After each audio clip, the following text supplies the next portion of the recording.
네, 오늘은 내 백성아 죄의 자리에서 나오라 제목으로 함께 말씀 나누려고 합니다. 여러분, 우리가 성경을 자세히 주의 깊게 읽어보면은 창세기에서부터 요한계시록까지 한 가지 큰 물줄기가 흐르고 있는 것을 발견하게 될 것입니다. 그것은 바로 구원입니다. 그러나 우리가 성경을 좀 더 자세히 깊이 들여다보면은 구원의 역사와 함께 또 하나의 중요한 물줄기가 흐르고 있음을 발견하게 됩니다. 바로 그것은 심판입니다. 즉 성경은 구원과 심판, 이 두 가지의 메시지가 함께 흐르고 있음을 보여줍니다. 그런데 여러분, 이 구원과 심판은 결코 분리할 수 없는 진리입니다. 하나님의 이 구원이 성취되기 위해서는 반드시 죄에 대한 심판이 먼저 이루어져야 한다는 겁니다. 바로 이것은 타락한 인간이 구원받기 위해 반드시 죄의 문제가 해결되어져야 하기 때문입니다. 즉 죄 용서 없이는 구원이 있을 수가 없습니다. 이러한 이유 때문에 바로 예수님께서 십자가에서 고난을 당하시고 죽음을 당하신 것입니다. 그러므로 이 십자가는 바로 예수님 십자가는 바로 구원의 사건인 동시에 바로 죄에 대한 하나님의 무서운 심판을 담고 있는 사건이라 할 수 있습니다. 예수님께서 십자가에서 죽으시면서 마지막으로 남기신 말씀이 무엇입니까? 바로 다 이루었다라고 하셨습니다. 여기서 여러분, 다 이루었다라는 이 말씀은 곧 죄값을 모두 지불했다, 내가 다 갚았다, 내가 구원을 완성했다, 그런 뜻이 있습니다. 예수님은 십자가에서 이제 고난을 받고 심판을 받음으로 말미암아 우리의 죄의 문제를 다 해결했다라는 그런 뜻입니다. 예수님은 우리의 죄값을 지불하시기 위해서 바로 하늘 보좌 영광을 버리고 이 낮고 천한 인간의 땅까지 오신 것 아닙니까? 그래서 십자가에서 바로 저와 여러분들을 위해서 대신 심판을 받으시고 또한 우리들에게 구원을 선물로 주신 것입니다.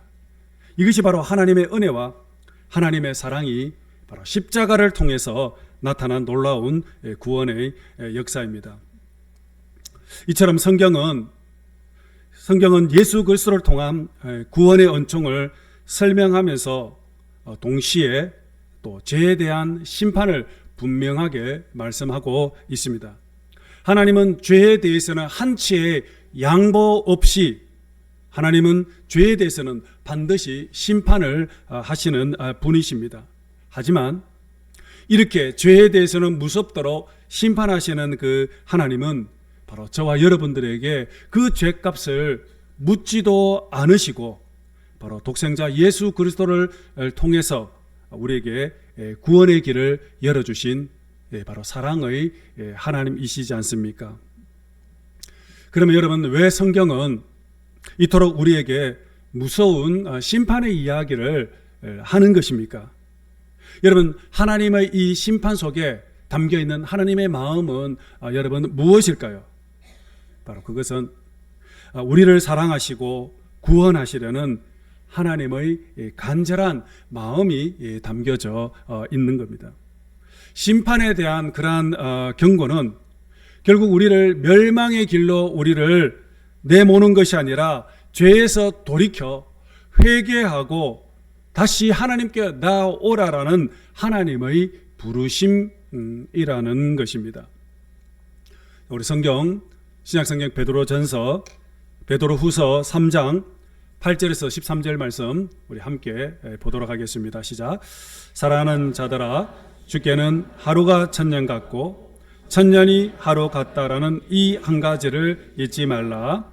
오직 주께서는 너희를 대하여 오래 참으사 아무도 멸망하지 아니하고 다 회개하기에 이르기를 원하시느니라. 그러나 주의 날이 도둑같이 오리니 그날에는 하늘이 큰 소리로 떠나가고 물질이 뜨거운 불에 풀어지고 땅과 그 중에 있는 모든 일이 드러나리로다. 그날에 하늘이 불에 타서 풀어지고 물질이 뜨거운 불에 녹아지려니와 우리는 그의 약속대로 의가 있는 곳인 새하늘과 새 땅을 바라보도다. 아멘. 여러분, 이 구절에서 우리는 반드시 기억해야 될 세 가지 중요한 사실이 있습니다. 그 첫 번째가 뭐냐? 하나님은 아무도 멸망하지 않고 다 회개하기에 이르기를 원한다 그랬습니다. 하나님은 한 영혼도 잃어버리지 않고 다 구원받기를 원하신다라는 것입니다. 두 번째는 주님의 날은 도둑같이 찾아온다 그랬습니다. 그래서 우리는 날마다 영적으로 깨어 있으라 말씀하셨습니다. 세 번째, 새 하늘과 새 땅이 임하기를 간절히 사모하라고 했습니다. 하나님은 우리를 바로 그 새 하늘과 새 땅, 새 에덴을 준비하셔서 그곳에서 하나님과 함께 영생의 삶을 살아가기를 원하시고 기뻐하신다라는 것입니다. 여러분, 방금 말씀드렸던 이 세 가지, 이 세 가지가 바로 오늘 우리가 읽었던 이 본문, 하나님의 심판과 하나님의 구원에 대한 메시지가 이곳에 담겨져 있습니다. 그래서 오늘은 하나님의 그 구원과 심판에 대한 메시지를 우리가 함께 좀 묵상을 해보려고 합니다. 오늘 먼저 요한계시록 18장을 우리가 읽었는데요. 요한계시록 전체 22장 가운데 한 부분인 이 18장은 이 요한계시록은 하늘과 이 땅의 이야기를 번갈아 가면서 보여주면서 우리에게 설명을 하고 있습니다. 먼저 하늘에 대한 이야기는 삼위일체 하나님, 하늘 보좌, 구원받은 하나님의 백성들이 하늘나라에서 하나님께 예배하는 모습, 천국의 그 아름다운 영광스러운 모습을 보여주고 있습니다. 하늘은 하나님의 완전한 통치, 구원의 영광으로 가득한 곳임을 계시해주고 있습니다.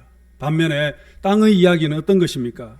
땅에서는 고난과 시련을 겪는 그 교회의 대표적인 그 일곱 교회와 함께 재난과 박해를 상징하는 일곱 인, 일곱 나팔, 일곱 대접이 등장하고 뿐만 아니라 그리스도인들을 박해하는 두 짐승에 대해서도 설명을 하고, 더 나아가서 이 짐승이 영원할 것 같지만, 그 박해가 끝나지 않을 것 같지만 이 고난이 끝이 나고 하나님의 그 악한 세력들을 심판하시고 멸망한다는 이야기를 보여주고 있습니다. 이것이 요한계시록 전체의 내용입니다. 이렇게 요한계시록은 하늘의 이야기와 땅의 이야기를 교차하면서 보여주고 있습니다. 비록 땅에서는 박해와 고난, 한숨, 눈물이 가득하여 절망할 수밖에 없는 현실이지만, 그러나 눈을 들어 하늘을 바라보면 하늘에는 하나님의 거룩한 영광이 보이고 하나님의 나라가 펼쳐지고 구원받은 하나님의 백성들이 천국에서 기뻐하며 하나님께 그 예배하는 모습과 하나님의 통치, 하나님의 영광이 펼쳐진 것을 지금 보여주고 있습니다. 이것이 바로 요한계시록입니다. 그래서 요한계시록은 오늘 우리들에게 소망과 희망의 메시지가 담겨져 있다라는 겁니다. 사도 요한은 이 요한계시록을 기록할 당시 많은 박해, 많은 고난 속에서 끝까지 신앙을 지키는 우리 그리스도인들에게 비록 땅의 현실은 고달프고 외롭고 힘들지라도 땅을 바라보지 말고, 땅만 바라보지 말고 눈을 들어 하늘을 바라보라, 하나님의 영광을 바라보라고 그렇게 격려하기 위해서 이 성경을 기록을 했던 것이었습니다. 자, 오늘 본문 오늘 본문은 요한계시록의 이제 결론 부분에 해당됩니다. 하나님의 무서운 심판의 이야기가 바로 오늘 본문 속에 나와 있습니다. 요한계시록 18장 우리 1절 2절 말씀 한번 보도록 하겠습니다. 1절 2절 내용입니다. 시작. 이 일 후에 다른 천사가 하늘에서 내려오는 것을 보니 큰 권세를 가졌는데 그의 영광으로 땅이 환하여 지더라. 힘찬 음성으로 외쳐 이르되 무너졌도다 무너졌도다. 큰 성 바벨론이여 귀신의 처소와 각종 더러운 영이 모이는 곳과 각종 더럽고 가증한 새들이 모이는 곳이 되었도다. 아멘. 자, 여기 보시면 큰 권세를 가진 천사가 힘찬 음성으로 외쳤습니다. 무너졌도다 무너졌도다 큰 성 바벨론이여 라고 외쳤습니다. 여러분, 여기서 바벨론은 단순히 고대 로마 제국을 지칭하는 언어이면서 동시에 사탄이 다스리는, 사탄이 지배하는 이 세상을 말하고 있습니다. 그런데 이 천사가 바벨론이 어떻게 무너졌도다 무너졌도다 라고 선포를 했습니다. 무너질 것이다 무너질 것이다 말하지 않았다라는 것입니다. 지금 과거형으로 무너졌도다 무너졌도다 선언을 하고 있습니다. 당시 로마 제국은 팍스 로마나라고 불리며 최고의 전성기를 누리면서 참으로 인간의 눈으로 볼 때는 영원할 것 같고 그 권세가 막강했지만 인간의 눈을 볼 때는 전혀 로마 제국이 몰락하지 않을 것 같이 보였습니다. 하지만 그럼에도 천사는 바벨론 제국이, 로마 제국이 무너질 것이다, 무너졌다, 무너졌도다라고 선언을 하고 있습니다. 여러분, 왜 이렇게 무너졌도다라고 선언을 하고 있는 것입니까? 이 바벨론 로마 제국의 무너짐은 바로 하나님의 이 관점에서 벌써 이미 확정되어진 사건이기 때문입니다.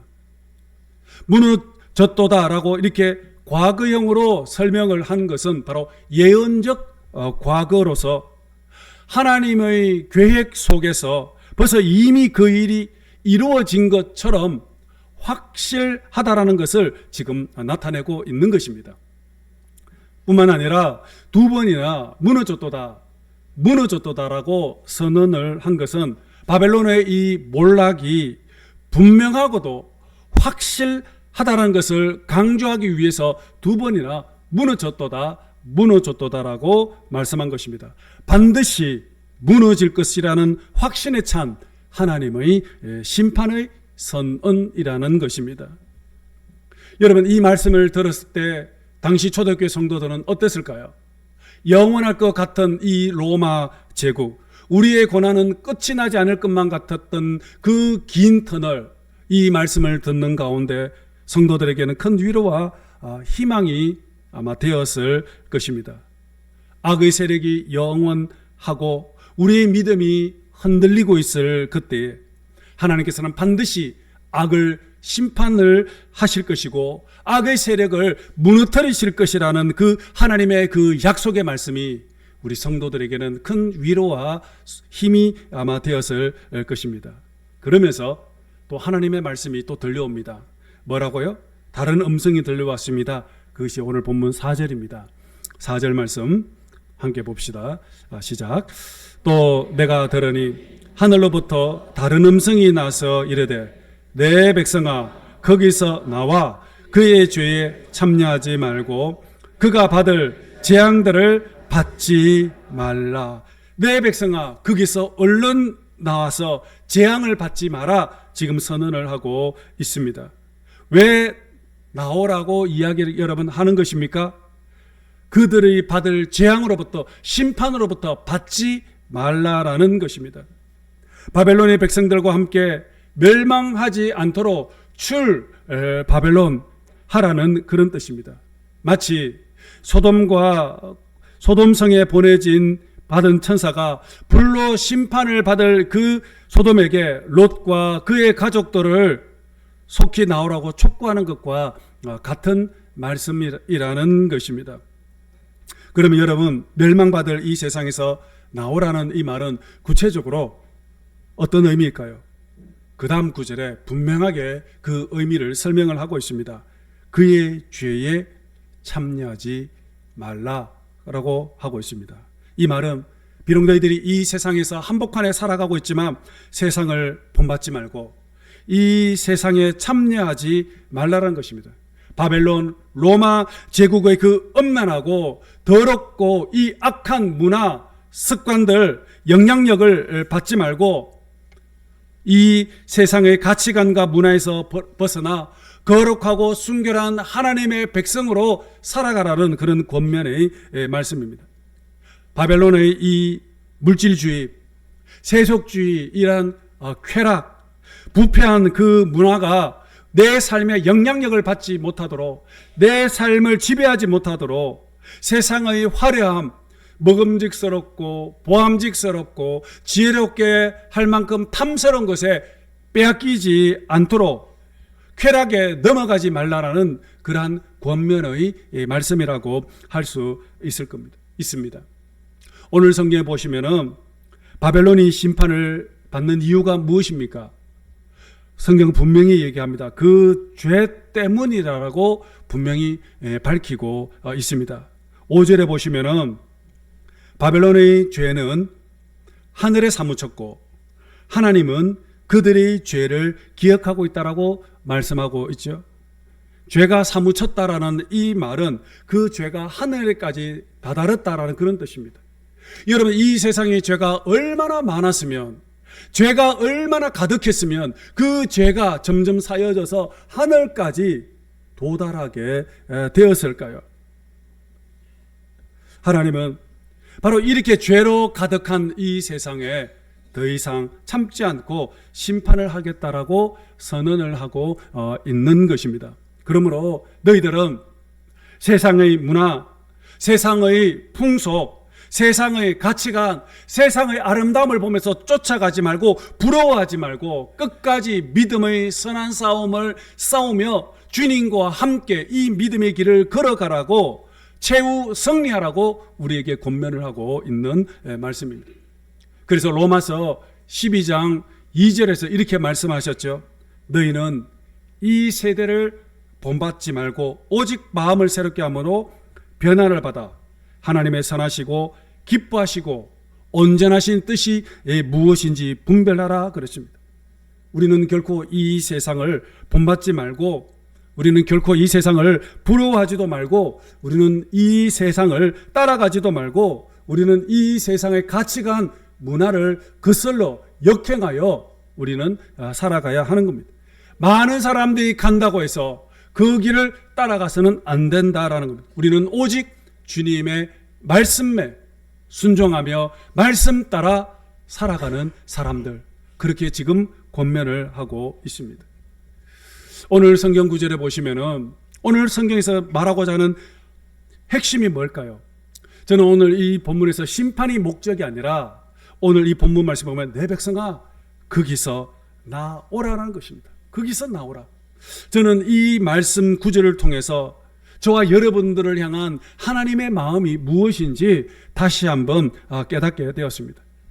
하나님은 이 세상을 심판을 하실 때에 마지막까지 하나님의 백성들, 당신의 자녀들을 생각을 하고 계십니다. 그들을 끝까지 하나님은 보호하신다라는 것입니다. 하나님은 결코 하나님의 백성들을 한 번도 잊은 적이 없습니다. 언제나 하나님의 마음 중심에는 저와 여러분들로 가득히 채워져 있다는 것입니다. 그래서 저희들이 비록 이 세상 한복판에서 살아가지만은, 그러나 결코 이 세상에 속한 자가 아니라 하늘에 속한 자로서, 하나님의 백성으로서 이 세상의 영향력을 받는 것이 아니라 하나님의 말씀의 영향력을 받으면서 세상과 동화되어 살아가는 것이 아니라 세상과 구별되어져서 세상 사람들이 걸어가는 그 길을 걸어가는 것이 아니라 우리는 거꾸로 살아가는 삶, 역행하면서 하나님의 백성으로서 거룩함과 순결을 지켜가면서 살아가기를 원하신다라는 것입니다. 한 걸음 더 나아가서 우리는 세상으로부터 소극적으로 영향을 받지 않고 따라가는 것뿐만 아니라 우리는 한 걸음 더 나아가서 점점 악해져 가는 세상, 어두워져 가는 세상, 하나님의 심판을 받을 수밖에 없는 이 세상 속에서 우리는 선한 믿음의 영향력을 드러내서 어둠이 그치고 빛된 우리들을 통해서 어둠이 그치고 썩어지고 부패해질 이 세상에서 소금인 우리를 통해서 이 썩어짐을 막고 뿐만 아니라 이 세상에 하나님의 나라가 세워지도록 우리 모두 다 함께 그 거룩한 역할들과 사명을 감당해야 하는 것입니다. 그래서 저와 여러분들의 삶의 자리를 통해서 이 세상을 바꾸고 변화시켜 가야 한다라는 것입니다. 저는 참으로 소망합니다. 우리 대복교회가 비록 우상과 미신이 가득한 이 대만 한복판에 있지만 그러나 저와 여러분들이 진리 가운데 말씀 가운데 굳게 서서 거룩하고 순결한 아름다운 믿음의 삶을 살아간다면 선한 믿음의 영향력을 드러낸다면 이 세상이 이 대만이 참으로 하나님이 기뻐하는 거룩한 하나님의 나라가 하나님의 나라로 회복되어질 줄로 믿습니다. 이 일을 위해서 힘쓰시는 저와 여러분들이 되시기를 주님의 이름으로 축복합니다. 오늘 우리가 요한계시록을 읽으면서 동시에 창세기 19장을 읽었는데 소돔과 고모라 사건도 같은 맥락의 내용입니다. 우리가 잘 아는 이 소돔과 고모라 사건, 하나님 무서운 심판과 함께 구원받을 하나님 백성을 끝까지 책임져 지시는 내용이 바로 소돔과 고모라의 내용인데요. 자, 함께 19장 14절 말씀 함께 봅시다. 시작. 여호와께서 이 성을 멸하실 터이니 너희는 일어나 이곳에서 떠나라. 그의 사위들은 농담으로 여겼더라. 아멘. 일어나 이곳을 떠나라. 내 백성아 속히 떠나라. 하나님의 무서운 심판이 지금 선언이 되어졌습니다. 소돔과 고모라의 죄가 극에 달하여 하나님은 이제 심판하시기로 결정을 하셨습니다. 그런데 그 심판의 소식을 들었던 롯은 어떻게 했습니까? 딸과 사위에게 하나님께서 이 성을 심판하려고 하니 속히 이 성을 떠나가라고 말씀합니다. 하지만 롯의 사위들은 어땠습니까? 그 말을 농담으로 여겼더라고 했지 않습니까? 하나님의 말씀을 가볍게 생각을 하고 우습게 생각하고 농담처럼 받아들였던 이 사위들의 결과가 어떻게 되었습니까? 결국에는 하나님의 심판과 함께 그들이 멸망을 받지 않았습니까? 그런데 여러분 여기서 중요한 것은 롯입니다. 롯은 어떻게 됐습니까? 그의 행동은 말과 달랐다라는 것입니다. 그 다음 구절 한번 볼까요? 15절 말씀 보겠습니다. 15절에 시작. 동틀 때에 천사가 롯을 재촉하여 이르되 일어나 여기 있는 내 아내와 두 딸을 이끌어내라. 이 성의 죄악 중에 함께 멸망할까 하노라. 자, 여기 보면 재촉했다 그랬습니다. 천사가 재촉했다는 이 단어를 주목해 보십시오.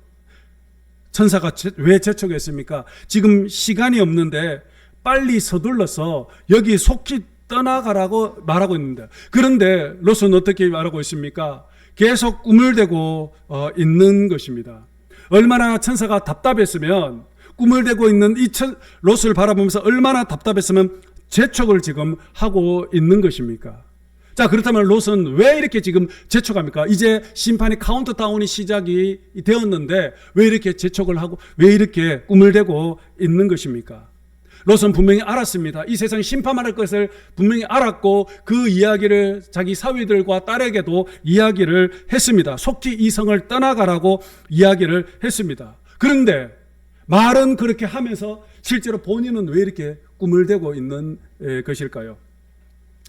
어쩌면 롯은 이 성에 대해서 많은 미련이 남아 있었기 때문 아닐까요?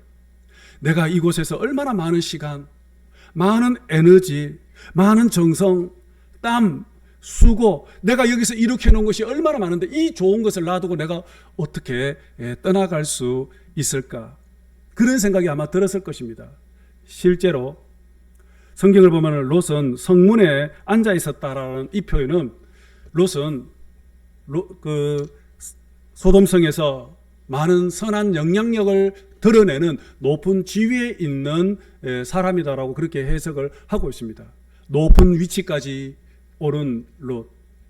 내가 이곳까지 오르기 위해서 그동안 수많은 노력과 수고와 땀과 희생, 내가 이 성을 얼마나 내가 사랑했는데 여기까지 왔는데 이것을 내려놓고 이성을 떠나야 한다니 쉽게 마음이 움직여지지 않을 것입니다. 그 이유는 그의 롯의 아내를 통해서도 알 수 있습니다. 너희들이 이성을 떠날 때 절대 뒤를 돌아보지 마라 했는데 롯의 아내는 어떻게 했습니까? 뒤를 돌아보다가 소금 기둥이 되었지 않습니까? 왜 뒤를 돌아봤을까요? 몸은 성 밖에 나왔지만 마음은 계속 그 성에 있는 겁니다.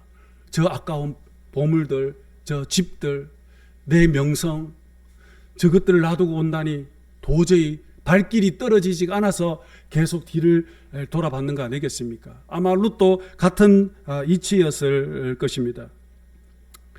그런데 저는 오늘 본문에서 여러분과 함께 나누고 싶은 것은 이런 우물쭈물하고 있는 이 롯을 향한 천사들, 하나님의 반응이라는 것입니다.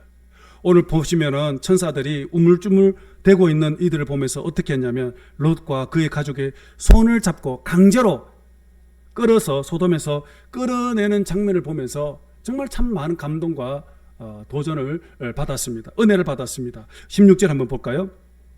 16절 말씀입니다. 시작. 그러나 롯이 지체하며 그 사람들이 롯의 손과 그 아내의 손과 두 딸의 손을 잡아 인도하여 성 밖에 두니 여호와께서 그에게 자비를 더하심이었더라. 아멘. 저는 오늘 본문 말씀에 손을 잡아 인도했다는 말이 너무나도 감동적이고 도전적이었습니다. 천사가 강권적으로 손을 꽉 잡고 인도했다는 것은 이것은 단순히 그냥 물리적으로 이끌림이 아니라 우리를 향한 그 하나님의 깊은 관심과 사랑의 표현이라는 생각이 들었습니다. 하나님께서 이 롯과 그의 가정을 구원하고자 하는 그 간절한 마음으로 그들의 손을 꽉 잡고 끝까지 강권적으로 끌어넣었다는 것입니다. 만일 내버려뒀다면 롯도 그의 가정도 그곳에서 함께 멸망을 받았을 것 아니겠습니까? 사랑하는 성도, 그런 의미에서 하나님은 지금 이 순간도 저와 여러분들을 향하여 사랑의 손을 계속해서 내밀며 내 손을 잡으라 말씀하고 계십니다.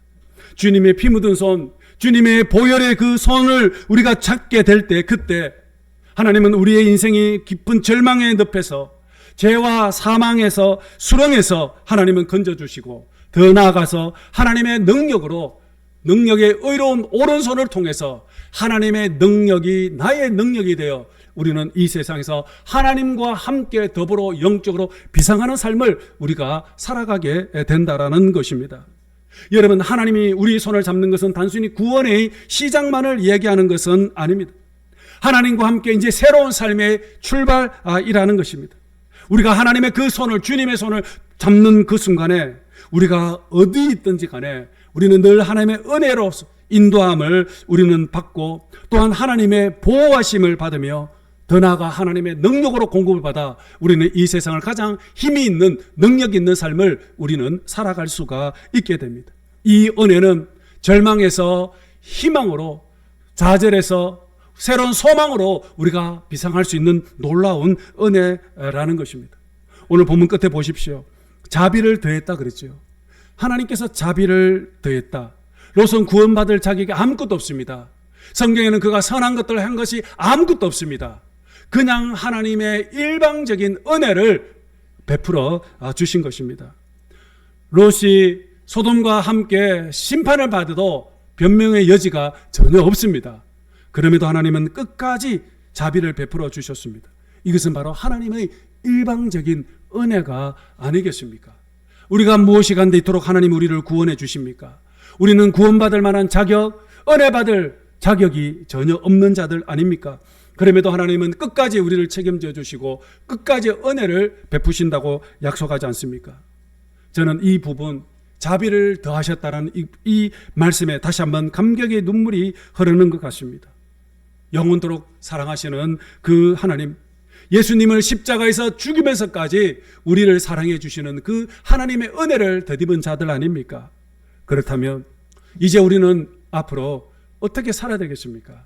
우리가 할 일은 주님의 손을 꼭 잡는 것입니다. 피 묻은 십자가의 손, 하나님의 전능자 능력의 손을 붙잡는 것입니다. 그때 비로소 우리의 인생은 하나님의 능력으로 비상한 아름다운 삶을 살게 되는 겁니다. 내 백성아, 거기서 나와 그가 받을 재앙을 받지 말라. 바로 이것이 저와 여러분들을 향한 하나님의 마음입니다. 하나님은 예수 그리스도를 통해서 우리에게 계속해서 은혜를 베푸시기를 원하십니다. 사랑을 베푸시기를 원하십니다. 예수 그리스도를 통해서 하늘의 신령한 복으로 충만한 삶을 주시기를 원하십니다.